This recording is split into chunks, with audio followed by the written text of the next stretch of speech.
खबर है हैदराबाद से, जहां कोर्ट मैरिज के बाद जोड़ा प्रेस क्लब हैदराबाद पहुंच गया। अनीसुर रहमान बंगलानी और फातिमा जाफरी ने हैदराबाद में कानूनी और इस्लामी तरीके से कोर्ट मैरिज करने के बाद प्रेस क्लब के बाहर गुफ्तगू की। जोड़े ने बताया कि शादी के बाद उन्हें जान से मारने की धमकियां दी जा रही हैं और उनकी जान को खतरात लाहक हैं। उन्होंने कहा कि वो बालिग हैं और आईने पाकिस्तान के तहत अपनी पसंद की शादी का हक रखते हैं। इसके बावजूद उन्हें हिरासा किया जा रहा है। जोड़े ने एसएसपी जैकबाबाद और सिंध हुकूमत से फौरी तहफ़्फ़ुज़ फराहम करने का मुतालबा।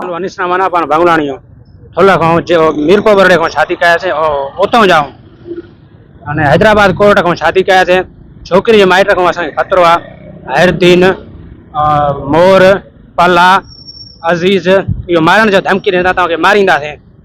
घर जा असीं नुक़सान करे वियो, माण्हू बची वियो, असांजा माना जानी नुक़सान करे वियो। इहो मुताबिक़ जाता जी जी हिकिड़े इलाइक़े जा ज़ात जो हो जाफ़री आहिनि, मां बंगुलाणी आहियां।